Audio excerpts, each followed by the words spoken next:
I've got a piece of paper here. This is a NARA piece of paper. It's, I think, 100 pound. It's pretty thick, but it's curved. It's kind of curled up, so I can't really use it for anything. I typically use all the papers that I typically use are for practice anyway. But I'm going to see if I could show you different methods. The first method would be flooding it with alcohol and then putting a drop and then trying to move the paper up to fade it back and forth. The second method would be putting a couple of drops in a little mixer container with alcohol in it and then pouring the whole thing on to show you the difference between having it pre-mixed pour versus putting a drop and pouring. Now, the disadvantage to putting the drop and pouring, depending on the paper that you use, it could stain. So on canvas, for example, when I pre-treat my canvas and I, just put the drop without the alcohol first, it will stain that spot.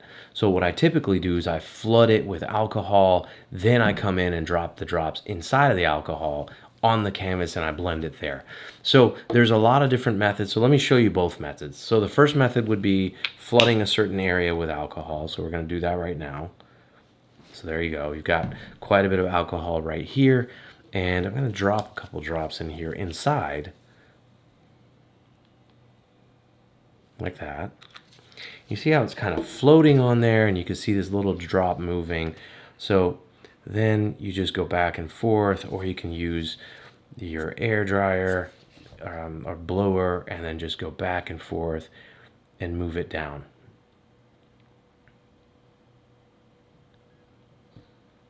So the further you want to go, you can go all the way past and then bring it back.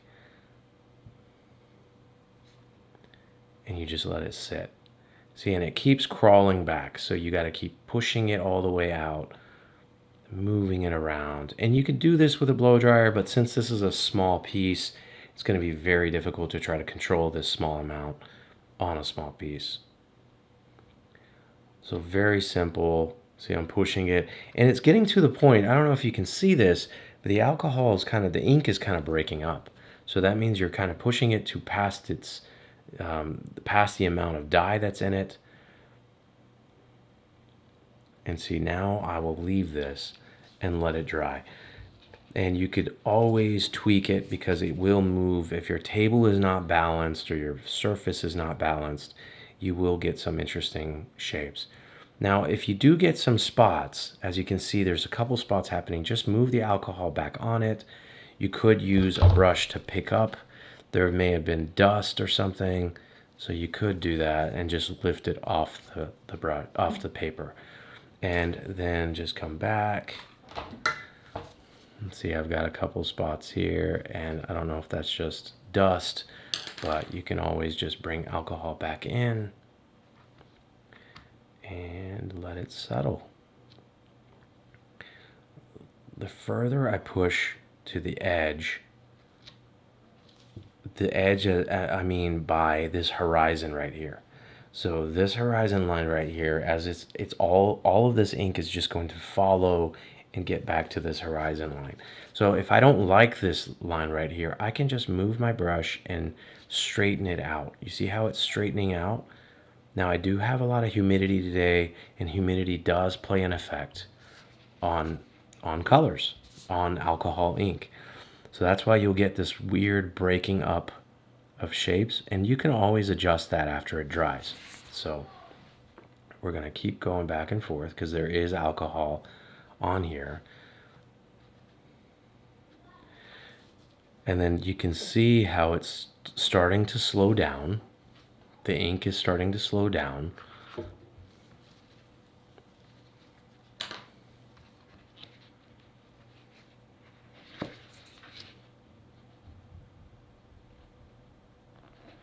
This does require some patience.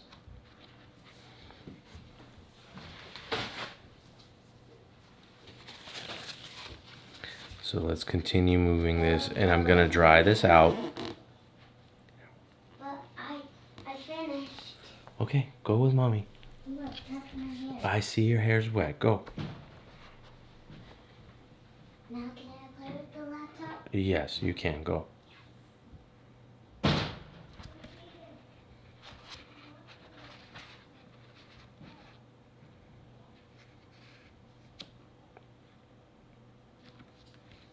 Now, since this is just practice, I am just showing you how you can do a gradual fade, like what I'm referring to. It almost looks like a bird. I would never go all the way to the edge like this. And if you do go to the edge, you can use a napkin to absorb it. And you see, you can just hold it to the edge and it will absorb.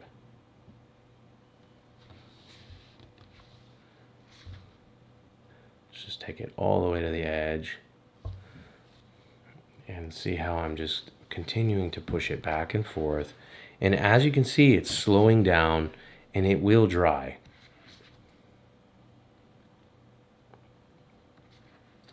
But I do like the effect that's here. So this very gradual fade.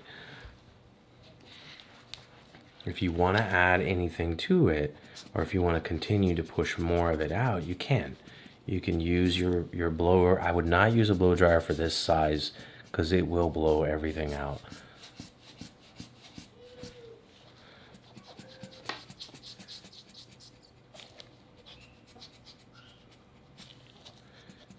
So it's just like a cup of water. When you have water to the lip of the cup, it will not come over until some of it comes over, and then the water will just go down that path over the lip. And it's the same thing with paper. Since there is no path off of this, it just gets stuck on the edge. So what you can do is you can help it by pushing it off the edge and just letting it absorb on the corner.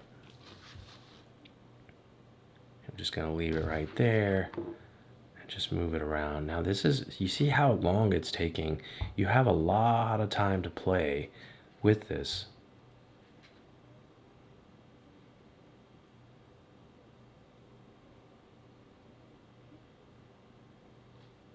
So just showing you this technique, it's a very feathered wisping technique. Once it all dries, you see a ring of alcohol. I don't know if you can see that on camera, but it will take a little bit of time to dry this out since I'm not using heat. So what I can do here for this method, all right, so we're gonna let this dry.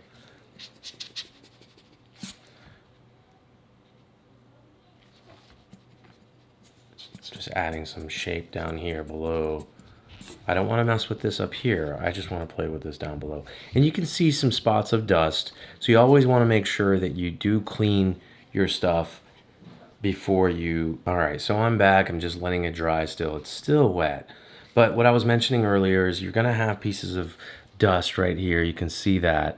So you want to make sure everything is clean before you start, because you will have interesting spots like that. Now, if you want to fade this out and you say, I've got a piece of dust, everything else is nice, but I don't like this little piece, what you can do is just soak a napkin with some alcohol and just wipe it off. Like you can, sometimes it absorbs like that and you won't see it, but then you'll have other spots. So you could just grab it and swipe up and then add more alcohol there. And play with it. So you can continue to just rework it. You can't be afraid of messing stuff up. And that's the whole point of alcoholing. It allows you the flexibility to be able to play, have the effects of watercolor with more leniency on mistakes, because watercolors do not allow for mistakes. So that was just one method. You can kind of see how I just wipe, and you can just kind of flood more and move it. Here, watch. So we'll just add more here, and look, I will reactivate the alcohol and just see if I can blend it all as one. So I'm just folding the paper.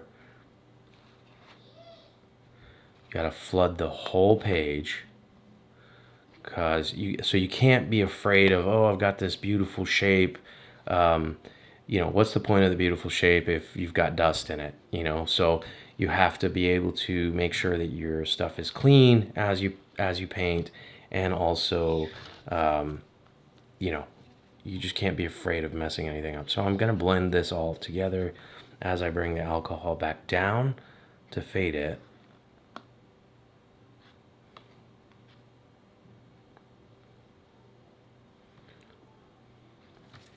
And I can play with this shape if I want.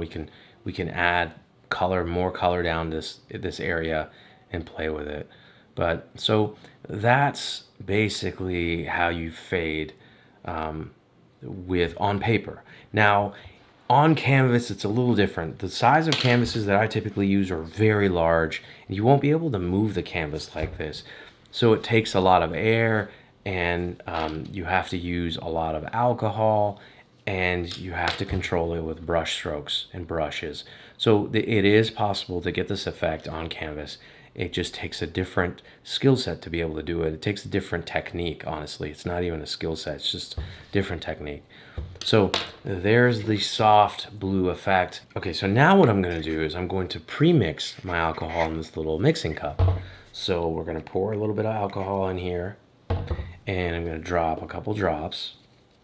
And it's basically the same effect, it's just you're starting it with inside of a cup pre-mixed, and you're gonna get to pour it pretty much. So you're gonna make sure everything's in there. As you can see, I'm just moving it around. So now you've got an effect. So we're just gonna pour it down, and we're gonna play with this side now. So you can kind of see the difference of effects. I'm gonna try not to mix the two.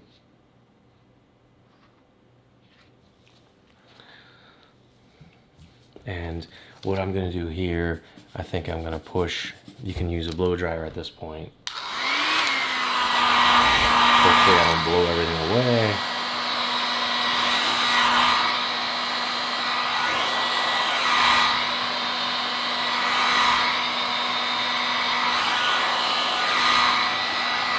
So I'm only offsetting, I'm going around this thing because I don't want to blow it all off my page.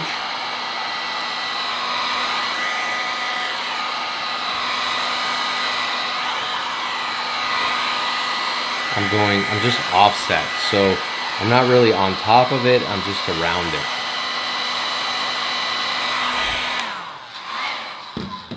All right, so you can see the gradual effect here of fade is so much softer and nicer than this, right? But don't worry. So what you can do is you can add more alcohol on the outside right here.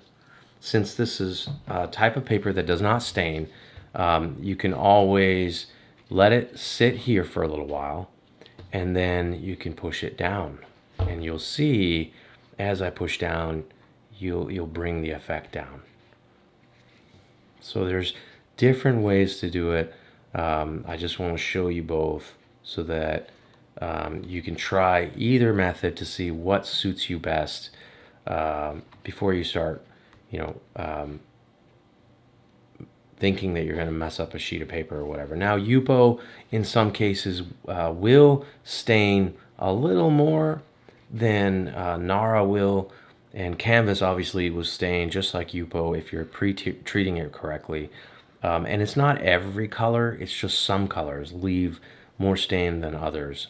I've noticed that the indigo and some of the other darker purples and some pinks will leave a different color stain, but not all colors leave a stain.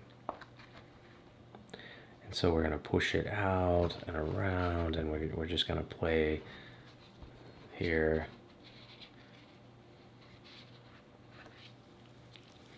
All right. And if I want to add, I'm going to let this dry. I'm just kind of helping it, moving it. Again, I'm not blowing directly on it. I'm going to the side of it and pushing this way so that I can get a nice shape. A shape that I like. And it's all about what you want, right? This is just what you want, and having fun. And again, practice mindset. You have to have a practice mindset as you do art or painting or any type of art. Because if you don't, you'll get frustrated because you're like, it's not how my last painting was, and my last painting was so pretty, and now I can't achieve it. because, you know, you thought you were going to do another masterpiece. You have to have a practice mindset and be open to learning new techniques. Even though you were trying to achieve the same technique, you may learn something new. So you have to have that practice mindset, and that allows you to grow. So, all right. So now that I've shown you the two different methods of using this ink and pouring, I hope this has helped. And we're going to start our painting next. So I'm going to set this aside and let it dry. What the final color came out, you see this one you can obviously work. I could rework that and bring it back in. But so that was it. Those are the two tests. Thanks again, everyone. Enjoy. Bye-bye.